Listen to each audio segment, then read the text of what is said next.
పరిశుద్ధ నామంలో మీ అందరికీ వందనాలు తెలియపరుస్తున్నానండి. ఈ దినం దేవుని మాటను మనం ధ్యానం చేసుకుందాం. పరిశుద్ధ గ్రంథములో నుండి ఆది కాండము 29వ అధ్యాయము 32వ వచనం. యెహోవా నా శ్రమను చూచియున్నాడు. హల్లెలూయా. లాబాను కుమార్తెలలో పెద్ద కుమార్తె లేయా. లేయా జబ్బు కండ్లు కలిగినటువంటి స్త్రీ.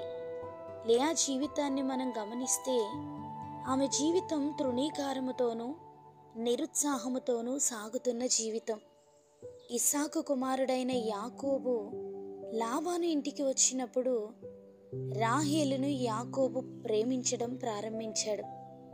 లేయా జీవితంలో ఎవరి నుండి ప్రేమ పొందుకోలేని స్త్రీగా మనకు కనబడుతుంది. ఆమె కండ్ల బలహీనతను బట్టి ఆమె చూచుటకు అంగీకారంగా ఉండేది కాదు. అనుకోని రీతిగా యాకోబు లేయాల వివాహం జరిగినప్పుడు ఆదికాండము 29వ అధ్యాయము 25వ వచనంలో ఉదయమందు ఆమెను లేయా అని ఎరిగి యాకోబు లాబానుతో, నీవు నాకు చేసిన పని ఏమిటి అని లాబానును అడిగినప్పుడు, రాహేలు కోసమే కదా నేను కొలువు చేసి తిని, ఎందుకు నన్ను మోసపుచ్చితివని యాకోబు లాబానును అడిగిగా, లాబాను ఒక్క వారము సంపూర్ణము చేయము, రాహేలును కూడా నీకిచ్చేదనని చెప్పినప్పుడు ఆమె వివాహం ద్వారా కూడా మోసపోయిన స్త్రీగా మనకు కనబడుతుంది. భర్త తన చెల్లెలను ప్రేమిస్తున్నాడు, నన్ను ద్వేషిస్తున్నాడు అని ఎరిగినప్పటికీ లేయా ఎంతో దుఃఖపడుతూ ఉండేది. లేయా హృదయం ఎంతో నలిగిపోయిందండి. యాకోబు రాహేలును లేయా కంటే బహుగా ప్రేమించేవాడని లేఖనం సెలవిస్తుంది. అయితే అన్ని విషయాలలో పరిస్థితులలో లేయా ద్వేషించబడుట యెహోవా చూచి ఆమె గర్భము తెరిచి ఆమెకి కుమారుని అనుగ్రహించారు. ఆ కుమారునికి రూబేను అని పేరు పెట్టారు అని ఆదికాండము 29వ అధ్యాయము 33వ వచనంలో లేఖనం సెలవిస్తుంది. అంతేకాదు, ఆమె ద్వేషించబడుట యెహోవా విన్నాడు అనే ఆమె సాక్ష్యం ఇస్తుంది. ఆ రీతిగా ఆమె 4 కుమారులను దేవుని కృప ద్వారా పొందుకోగలిగింది. లేయా జీవితం ఒక తృణీకారం. అలాంటి లేయాని దేవుడు గణపరిచాడు. ఆమె సంతానాన్ని బట్టి ఆమెను స్థిరపరిచారు. చాలా సమయాల్లో మన జీవితాల్లో కూడా మనం ద్వేషించబడుతుంటాం.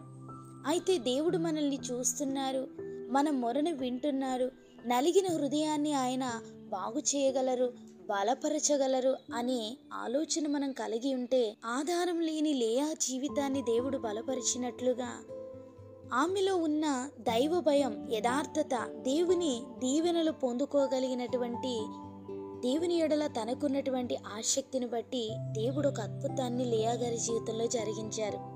రాహేలు గృహదేవతలను ఆశించి అరణ్యంలో మరణిస్తే లేయా జీవము కలిగినటువంటి దేవుణ్ణి ఆశ్రయించి ఆమె నేటి వరకు కొనియాడబడుతుంది. శ్రమలో దేవుని వైపు చూడగలిగినటువంటి స్త్రీగా ఎవరైతే ద్వేషించబడుతున్నారో, ఎవరైతే కృంగిపోతున్నారో, తృణీకరించబడుతున్నారో వారందరి జీవితాల్లో కూడా ఒక బలమైన సాక్షిగా లేయా జీవితం ఈ దినాన్న దేవుడు మనకు బయలుపరుస్తున్నారు. కుటుంబాలలో చాలాసార్లు మాకు విలువ లేదు, మేము తృణీకరించబడిన వారు, విద్య లేనందుకు తృణీకరించబడిన వారు, లేదంటే అందంగా లేరని తృణీకరించబడేవారు, ఎన్నో రకాలుగా తృణీకారానికి, తిరస్కారాలకి అనుమతించబడుతున్నటువంటి ఎన్నో జీవితాలు కూడా కృంగిపోతున్నటువంటి స్థితి. అయితే అటువంటి పరిస్థితులలో ఆధారం లేనటువంటి స్థితిలో ఉన్నప్పుడు దేవుని మాటను పట్టుకొని ధైర్యంగా నిలబడగలిగితే, అలనాడు వారి జీవితాలలో దేవుడు చేసిన అద్భుతాలు నా జీవితంలో కూడా చేయగలరు అని మనం విశ్వసించగలిగితే, వారికంటే అద్భుతమైనటువంటి జీవిత ప్రణాళిక ద్వారా దేవుడు మనల్ని గణపరుస్తారండి. యాకోబు ఎంతో ప్రేమించినటువంటి రాహేలు తన జీవిత అంతము వరకు యాకోబు గారితో లేకపోయినప్పటికీ కూడా దేవుని యందు విశ్వాసం ఉంచి పొందుకున్న ప్రతి ఫలాన్ని బట్టి దేవునికి కృతజ్ఞతాస్తుతులు చెల్లించినటువంటి లేయా గారిని యాకోబు గారి జీవితంలో స్థిరంగా దేవుడు ఆమెను, ఆమె సంతానాన్ని గణపరిచారు. మన జీవితాలలో కూడా తృణీకారాలు, తిరస్కారాలు దేవుడు చూస్తున్నారు అనే విశ్వాసం మనం కలిగి ఉండాలి. నిజంగా దేవుని యందు భయభక్తులు కలిగి ఆయన త్రోవలో నడవడానికి ఇష్టపడిన ప్రతి ఒక్కరి జీవితంలో కూడా దేవుడు అద్భుతాలు చేసే దేవుడు. తృణీకరించిన వారి మధ్యనే ఆయన మనల్ని గణపరిచేవారు. ఆ దేవుని యొక్క కృప మనందరికీ తోడైండి మనల్ని నడిపించునుగాక. ఆమేన్.